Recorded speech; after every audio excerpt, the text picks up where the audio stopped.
For example, during COVID, you lost 80% of your business in 10 days. Yeah. How the hell did you recover from that? Because that is crazy.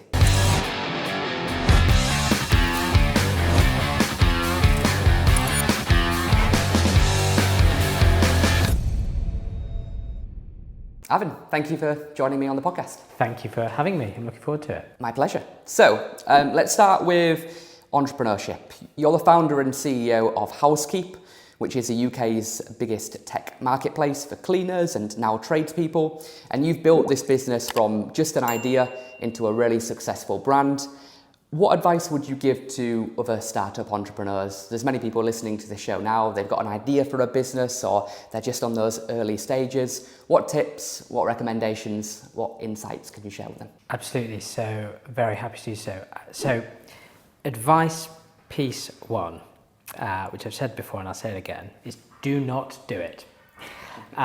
Starting a business is a long, hard, crazy journey, as you'll know. You have to work all hours God sends. It takes over your life. It's a real thing you have to commit to. And the odds are, on average, it won't work. That's what the math says. And so it's got a poor return on your time and money. It's a bad investment for yourself. So to do it, you have to be a little bit crazy. You have to believe that the odds don't apply to you. You have to believe that your idea is better than the average. You have to believe you are better than the average. You have to be a little bit of a dreamer, in other words. And so to some extent, that advice, don't do it. What I'm trying to say is if I can put you off, then you definitely shouldn't do it. You're going to need a lot more grit and determination than that. Yeah. So that's advice piece one. Don't do it. If you insist on defying the odds, on defying gravity, defying me and my advice, I think there are probably two really critical things I would say to people who are going to make the leap. The first is people. Find yourself some co-founders. The data on companies founding teams that succeed is teams with multiple founders have a much greater chance of success. Yes. And having done it as a solo founder, I would say that having other people around me would have been a great help in those early days. Me too. Well, there you go. And as you've probably found, even though I didn't have co-founders, I had a right-hand man and left-hand woman in tech and ops respectively, who kind of kept me sane and kept me afloat when the going got really tough. So even if you don't have co-founders, you need a handful of people you can really rely on. Which I guess you probably found in your business as well. And then the second is you want to fail as quickly as you possibly can. And the way I thought about that is, what things do I need to prove are not true in order to continue? So if you take Housekeep marketplace for cleaners and tradespeople, the first thing I worried about was, will people pay a premium price for the service that we would deliver? Because if they wouldn't, there was no point carrying on. You couldn't make money charging the same amount that was already charged in the grey economy because there was no margin for us to make. Yeah. So that was the assumption I tested first. Can we get people to pay more? If not, let's just stop doing this altogether. The answer to that was yes, if the service quality is good. So the second thing I tested is, can we get a service level that's high enough to retain people at a higher price, ... And those gates, as the business gets more mature and there's more data and more information to prove it works, those gates get further apart and they become less severe and less like you must pass that gate or the business fails. But if you're going to do it, surround yourself with some good people early on who you can rely on, whether they be co-founders or otherwise. And second, try to fail as quickly as you can. And figure out, in other words, test the riskiest assumptions first. Yeah, running 1,000 experiments, seeing what's going to work, what's not going to work, and then doubling down on what does work. And I love that because you have to learn quickly and not repeat the same mistakes. And failure is something that, if you bring it on yourself as an entrepreneur by trying something, that's great. But sometimes failure can come from external environments which can completely destroy what you're working on, and sometimes you just don't have any control over it, right? So for example, during COVID, you lost 80% of your business in 10 days. Yeah. How the hell did you recover from that? Because that is crazy. It was pretty crazy. You could, amazed I could laugh about it. you could refresh a page, you could see the numbers go down. And I'd be looking at it thinking, you must be kidding. And the news would be on, and you'd refresh the page, the numbers would go down. You'd think, oh my God, where's the bottom here? Turns out the bottom is 20%. I think there were two parts to surviving COVID. It's the right word, I suppose. Part one was survival. We're a pretty lean business. Yes, we'd raised a little bit of money, but for the size of business we'd become at that point, we had very little cash in the bank. And I'll be honest, I wasn't completely sure we could survive it at the time. And survival involved two things, really. One was focusing on the core business model. And our core belief is that when a customer who wants a regular cleaner is matched up with a cleaner who they like and they go on repeat every week, that relationship's really solid. And that proved to be true. And that's what the 20% was. It was the super strong, sticky relationships between customers and cleaners, really strong, trusted relationships. And that people really care about, and they're willing to pay for it. It's really resilient. And we were even willing to put up prices during COVID for that model. And that's a big chunk of what made the business work. Sure. The second part was saying for these customers who really trust Housekeep, who even in a pandemic still trust us to be in their home and to look after their home, can we sell other things to them? And some of that was pretty tactical. For example, we did some hospital cleaning, which is absolutely not core, but really what stuck actually was the expansion to tradespeople services. We found people who trust us to have a cleaner in the house would also trust us to have a gardener in the garden, or an electrician or a plumber or a handyman or whatever it might be. So that was the kind of survival piece, getting through the first handful of months. The second part was the, I guess, thriving again part. And I think it's true that Housekeep today in 2024 thrives. We just posted a best ever month in March, in April, in May, which is great. But if I'm honest, I'm not sure that was always true in terms of post-COVID. I think for a while we didn't recognise how things had changed. Sure. And we weren't leaning into market conditions, which I think you really have to be doing. What's going on in my market today that I can lean into? And a good example of this is in 2022, if you remember, the hospitality industry reopened this sort of big bang. Rishi's plan, right? I think it was actually this was after Eat Out to Help Out. Okay. This was when then they closed everything again, then it all reopened again. So there was a huge amount of demand for hospitality, retail, because people who could switch between, say, cleaning jobs or care jobs. Sure. And inflation started to go up, prices started to go up, and we thought, gosh, we've got to get our volume back. We've lost that 80%. We want to get our volume back. So let's get more customers, more jobs going. And what everybody else was doing in that market was saying inflation is high, we're going to raise prices. And we were thinking, we've got to get our volume back, So we didn't want to raise prices. By the time, and what that meant was we didn't have enough cleaning supply because cleaners could get much better pay elsewhere.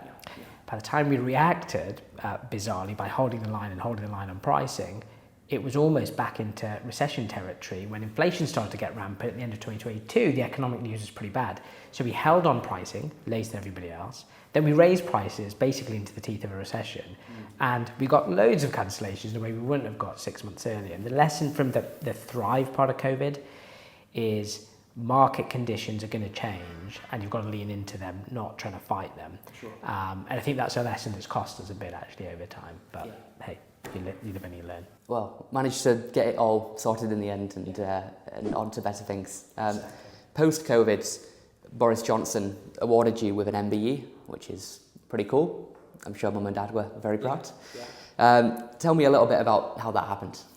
Well, technically, Mum and Dad were, I think, mostly confused. They were sort of, because hi, Mum, Dad, I got this letter and it's an MBE, and you could tell they're like, an MBA? Because it's such an unexpected thing. I think it took them a few days to figure out what it was. And also, technically, the recommendation was from the Queen and the award was from the King. So no Boris Johnson involved in it. Okay. So there's a boring answer and a sort of slightly... Was Boris the Prime Minister at the time? He was. Okay. He was the recommender, I believe, to the Honours Committee or whatever it was. Okay. But yeah, he was. And I don't know who was Prime Minister by the time I received it. It'd be hard to guess. Been so many recently. Exactly, yeah, it could be anyone.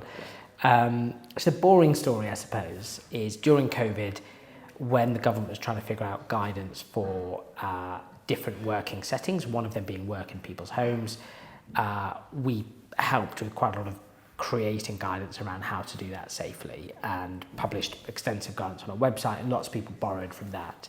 And I think that was probably how I got on the sort of radar of an entrepreneur who's done something that's sort of meaningful. We put tens of millions of pounds to the pockets of cleaners who are some of the lowest paid workers in the UK. I think all of that's, I think what happened. But I say I think because I don't know, because what actually happened was I was in the office on a Friday afternoon, and I used to live around the corner. There's a porter in that building. He sent me a text saying, "You've got an important looking letter." Friday, 3:30 in the afternoon, went round the corner. And there's this yellow envelope with Cabinet Office printed on it. It's a heavy, thick envelope.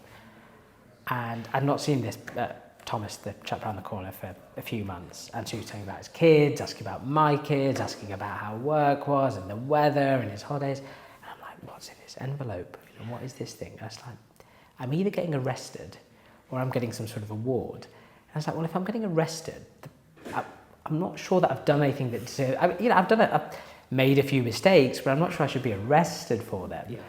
And I was like, I'm not sure they arrest people through letter nowadays. Yeah. So I was like, maybe I'm getting an award. And I thought, please, Thomas, please stop speaking to me. And I didn't want to be rude. So this went on for about half an hour. Then I could have got out of there, came back round the corner and opened this envelope.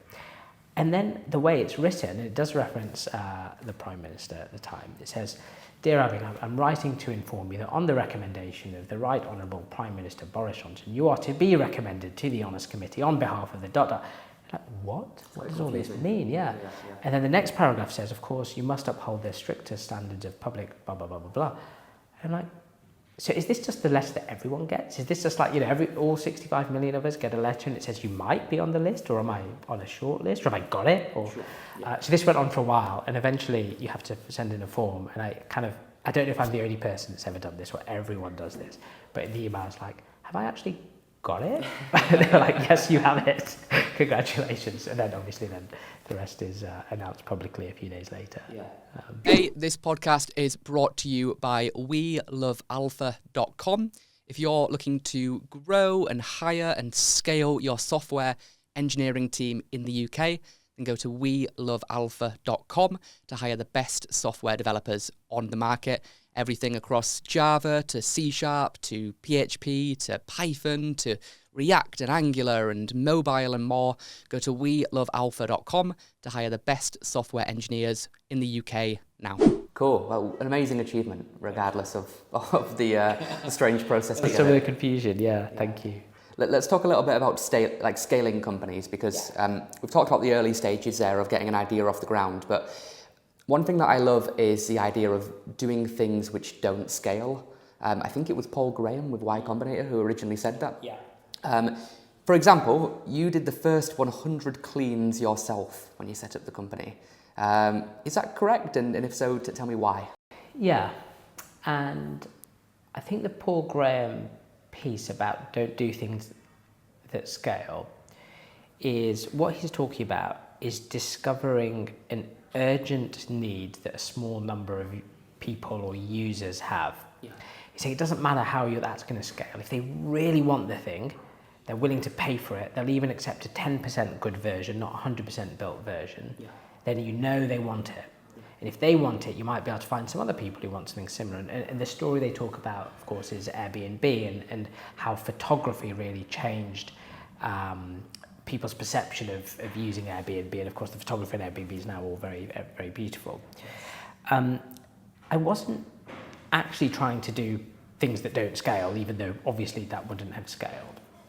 The way I was thinking about it was I'd had plenty of business experience, spent some time in banking, quite a lot of time in consulting, lots of time in early stage investing, sort of VC private equity type role. And so I kind of understood the market, and I could do the customer research, and I could do the spreadsheets and the PowerPoints. And what I really, going back to what I said earlier about testing your most risky assumption first, is the surveys and the spreadsheets told me people will pay a higher price. It's like, okay. But they said I'll only pay a higher price if the clean quality is really good. So I was like, okay, is it possible to deliver better clean quality? So I thought, well, I better do it myself. So I'll clean a few places, try to do it as high. I'm bit of a clean freak anyway, which helps. Try and clean them to a high standard. Does it work? Customers were happy. It's like, okay, cool. So now can I get another person, call them a cleaner, to do cleaning to a higher standard if I supervise them? Yes. And the answer was yes. And I was like, okay, can I get a cleaner to do it to a high standard? If I don't supervise them, I was kind of trying to go through those gates of certainty. Yes. And of course, there was also just reality, which is I wanted to offer a high service level. So on a Thursday, I had a cleaner, but on a Tuesday, I didn't, but I had one customer. So I was like, well, cool. I'll clean the house then. Mm-hmm. And it's a pretty good way of learning all sorts of stuff. So part of it was just, I was testing the business model. Yeah. The other part was it was necessary for me to learn about an industry that I knew nothing about. And it was about insight. So for example, in SE1 in Shad Thames, there are buildings that are large and old and you can't get mobile phone reception in them. So it wouldn't be acceptable for a cleaner to enter the property and then download information about what they needed to do there, because they wouldn't be able to do that. You have to think about caching, or you think about, we started with 2-person cleaning teams, thinking that would be a great way of maintaining quality control, and if one's away, then at least the other can go whilst the other's on holiday. But you realise it takes time, for example, to find cleaning products. It takes time to travel. When you go to a property for the first time, you might not know if this door is opening into a bedroom or a bathroom or a cupboard. These things you've got to learn. And actually having the same cleaner on repeat is always more efficient than subbing in new cleaners. And so, why did I do that? I wanted to test the risky assumptions first, and I wanted to learn about the industry. And I think for your early stage entrepreneurs listening to this, you're asking about, what does success look like for them? The best early stage entrepreneurs and late stage entrepreneurs can tell you something obvious, but really counterintuitive. Yeah. And often they've got a list as long as you can imagine. Yes. In other words, they've figured stuff out faster than you can. Yeah. And if somebody can't tell me that, I sort of wonder how well they know their industry. And a good example is, everybody I spoke to said, I've got this great idea for you, Avin. You should go and stand outside the Dorchester and try and recruit hotel cleaners, because hotels look very nice, don't they? And the Dorchester is a very nice hotel, which is true. And I must have spent 15 hours on a bus going between jobs with one of our cleaners called Maria. Yeah. And we were in 2-person cleaning teams, and she really liked but disliked the cleaning quality of somebody called Andrea. And I couldn't understand why. And she kept going on about how Andrea's not good at cleaning. I was like, but she came from a high-end hotel, look at how beautiful the bed looks, etc. And eventually I figured out what she meant, which is hotel cleaners clean after 1 day. House cleaners clean after 1 or 2 weeks. And she was saying that Andrea left her the bad jobs, like scrubbing the shower screen. And hotel cleaners don't know how to scrub, house cleaners know how to scrub, but they don't make it very beautiful. And so if you could take the best of the two models, and it's just really small things like that that you can only get by being out there in the field with real people doing real work. And cleaning is real people doing real work. It's not an ivory tower job by any stretch.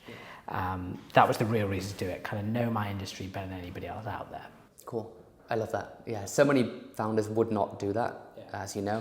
The Airbnb example is perhaps the prime example. Brian would take pictures of the homes himself, put it on the website.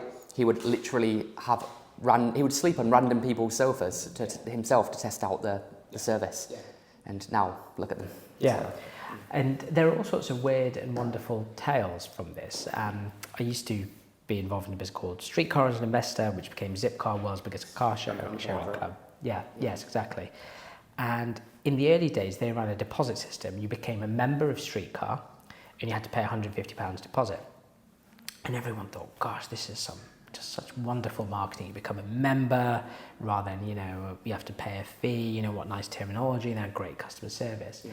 The reason they took a deposit from the customers and they created a membership wasn't some marketing ploy. It's because they bought 8 Volkswagen Golfs on the credit cards and they literally needed to take a deposit. Because if this guy messed up their car, they needed to pay for it, right?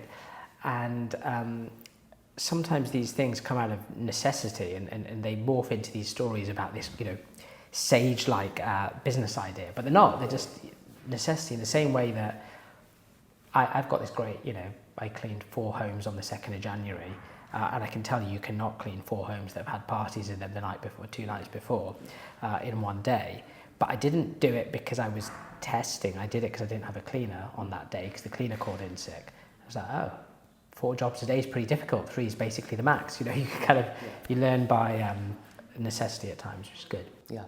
On the Cleaning Up Business podcast, which I think was filmed in this room, looking at the aesthetics, you talked about the importance of hiring generalists in the early days and then bringing on board specialists as you grow and as you scale. So we've done a little bit of work with you and Chris on the hiring side, but like role and skills aside, what do you look for in a person? Whether that's a cleaner, whether that's somebody working for Housekeep directly, what's important to you when building out your team? Yeah. So I think that generalist to specialist evolution is about right. In the early days, you want people who could do a little bit of everything. They are generalists. They want to get stuck in. They want to work extremely hard. They're in there for the vision and the journey and the learning. As the business gets more mature, you can hire people who, as you start to figure out what functions this business might have, for example, we have a customer service function, and of course we have a technology function that you've helped us to build, you start to say, well, who's good in that field, as opposed to let me get my operations manager to start writing some code. So you do evolve from generalists to specialists who have been there and done it before. I think in all roles that we think about, whether you're a cleaner or a software engineer or a customer service agent, I think about kind of 3 attributes of humans that I'd like to work, you know, proximately to me, whether they be in the office or in the field. But broadly, people who are bright and curious kind of individuals. So if you take that in the context of software engineers, people who are interested in some of the trends going on in software engineering, what are the new technologies in my field, what are the ways that I could possibly apply them to Housekeep. Yes. The second are people who, I like the word hungry, particularly when thinking about people in the office, kind of people who have a desire or a motivation.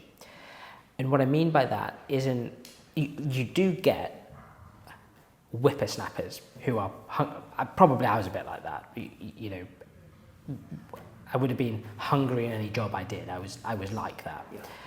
But I mean, for most people, that they want to do the job that they've been hired to do. And of course, with younger grads, let's say, they often don't know what they want to do. So you have to look for a bit of inherent desires. This is the kind of person that would work hard regardless of what they would do. But as you get more mature and you get perhaps older staff members, more experienced, they tend to know what they want to do. And the trick is making sure that the job that they want to do is the same as the job we're offering them.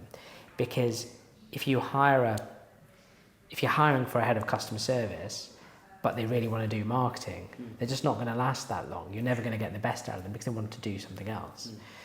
And then the third, and it sounds like this comes for free, but I think it's really hard, is hiring people who are nice, people you want to be around. And that's nice. There are probably astonishingly some people in the world who don't think I'm nice, probably. But people who kind of fit with the culture, who you know you want to go for a beer with, or a coffee with, or a walk with, or if you're going to work late and hard, you want to be around people you want to be around. That doesn't mean lack of diversity or any of those kind of things, but just people you'd get along with, really. So people who are bright, people who have that desire and hunger, people who are nice, and usually those ingredients work well in any role. Yeah.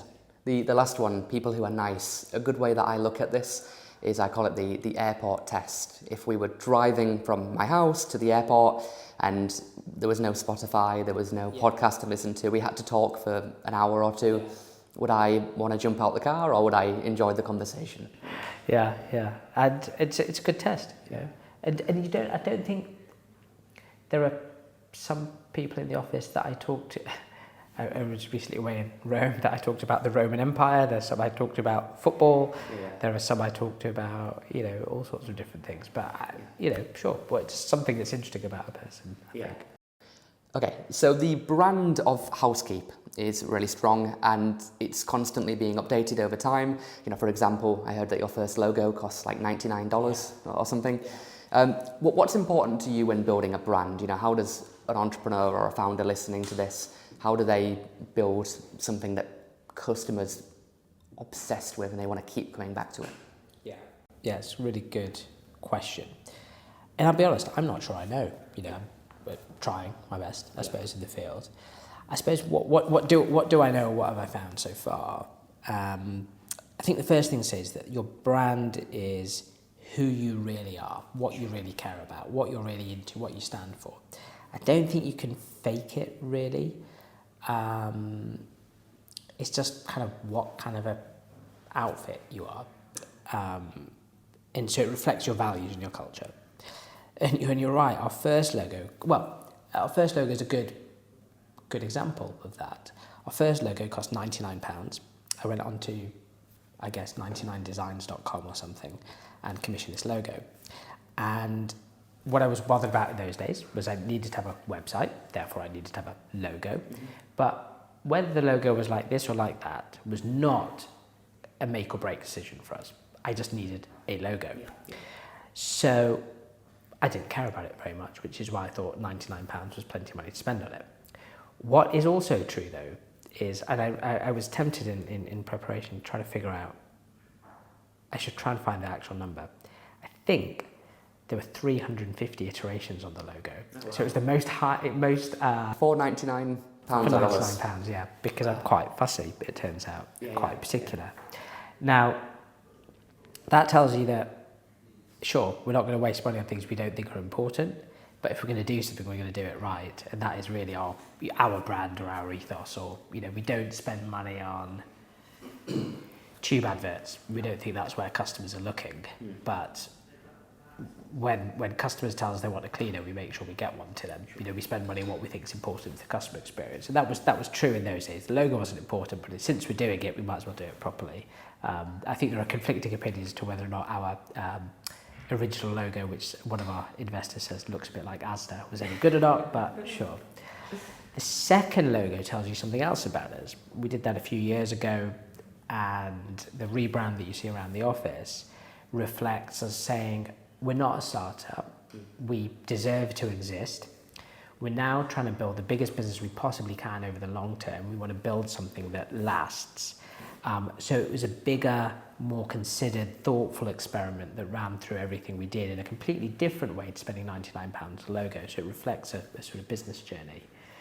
And I suppose when I think about Housekeep and what we stand for, we want a relatively small number of households in the UK to trust us with every job around the home. And is our logo going to make or break that? No. Might help a bit with it, but really what helps us with that is service quality. If we deliver a good service, then those customers will trust us and recommend us to our friends. And so that's where I think, you know, what does Housekeep stand for? It stands for a bunch of people who want to build a business that gets better every day, that delivers a good service to their users. Therefore, what's our brand need to do? It needs to reflect that, and it kind of flows from that. Yeah, well, I certainly got that impression when I used the service. Good, I'm glad. Yes, no, it was good, and really enjoyed working with the cleaner. And well, in that case, you must book some other services and recommend your friends. Yes, yeah, absolutely. I think there was a referral code, and I gave it to my neighbour, and we ended up getting a free clean or something as well. Yeah. So it was a great scheme to you know, keep people shopping. Yeah. Let's finish with investing. So you are mostly bootstrapped relatively to where the business is today, but you have raised over $1 million, but that is, $1 million is a lot of money, but it's not a lot of money compared to, you know, I speak to some founders on this show and they've raised, it's just this week, the past couple of weeks, there's people that have done like 20, 30, 50 million, and the business is nowhere near where it perhaps should be with that level of capital. But with a very relatively small budget, you know, you've built something really cool. What tips would you give to founders that are looking to, I guess, secure capital? Because oftentimes, I mean, forget about having the money, they just can't get it in the first place. They're struggling to pitch, they're struggling to get meetings, they're getting in front of people, but they're hearing no, and it's just wearing them down. You know, what advice can you give to people? Yeah, absolutely. So Advice on fundraising. Question 1, why do you want the money?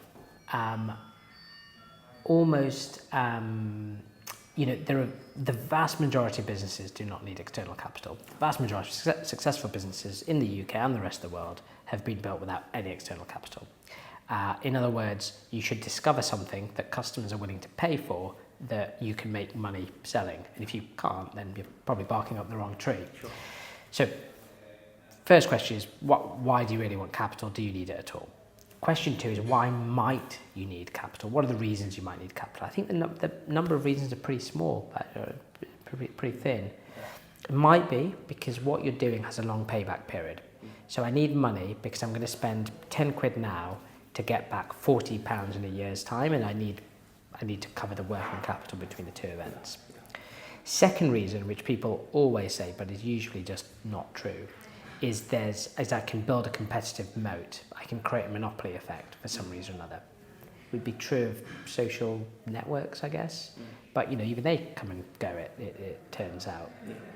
And then the third reason, which can be true at a later stage, is I think I can build a bigger thing faster, even though I'll own less of it.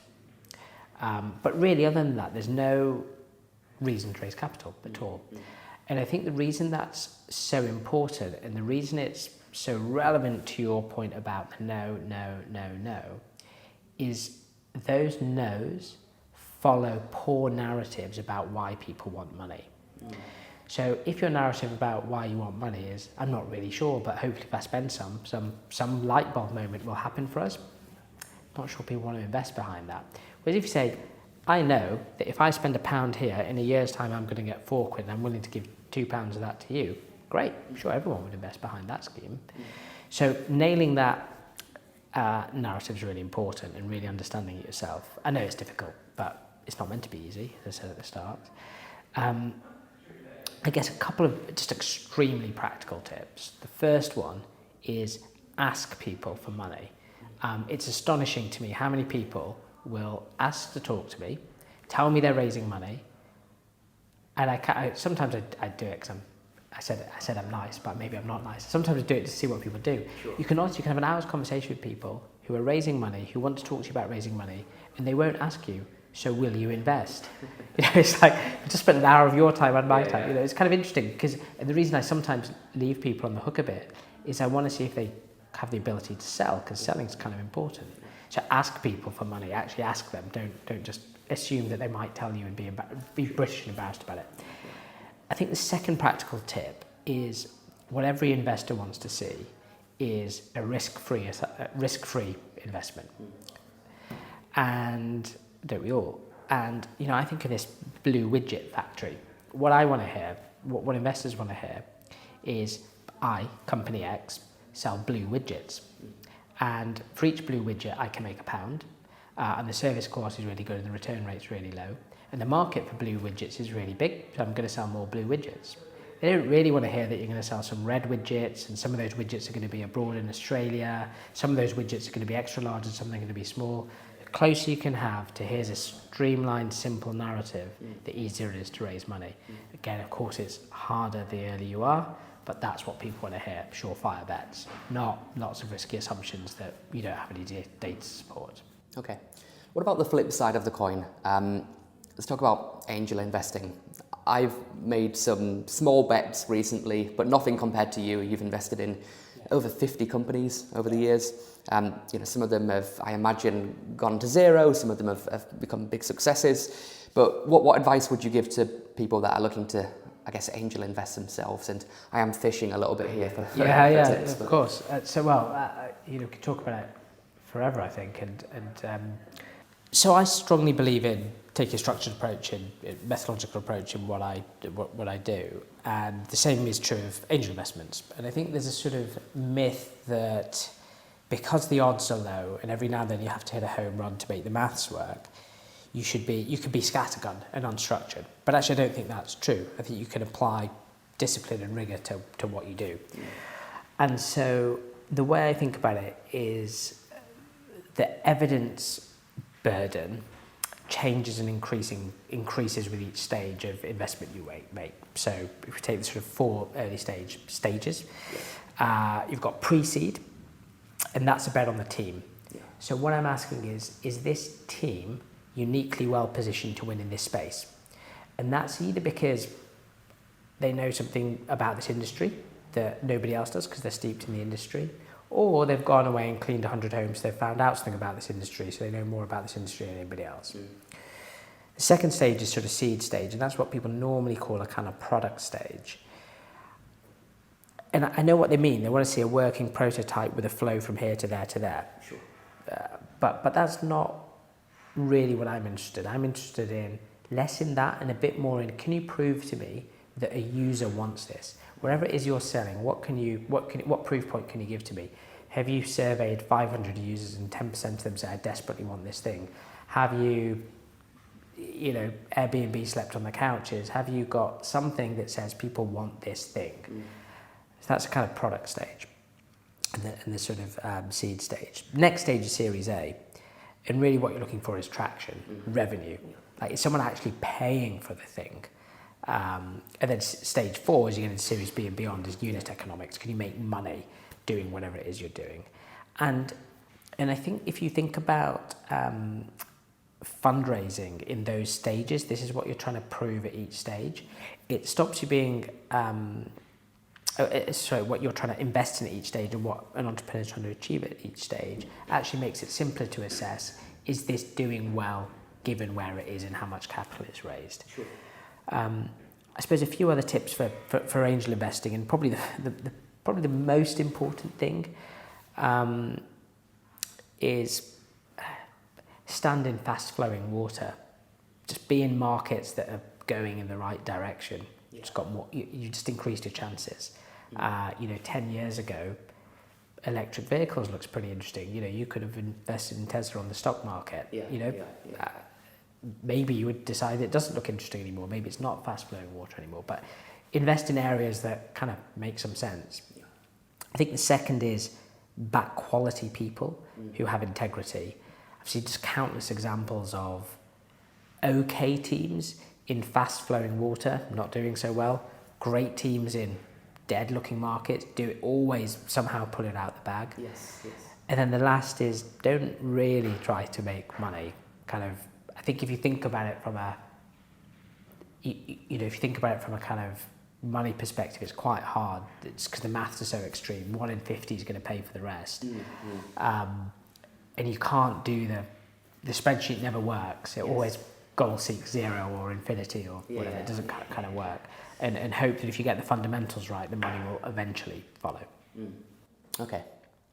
I love that. Okay. Let's finish with something that you shared on Twitter a couple of years ago. So the king of investing himself, Mr. Warren Buffett, he was being interviewed, and this host kept trying to, catch him off guard. They were asking him questions about the stock market. What do you think about this stock? What do you think about this price? What about this company? And the most successful investor potentially in history just kept saying, I don't know, I don't know.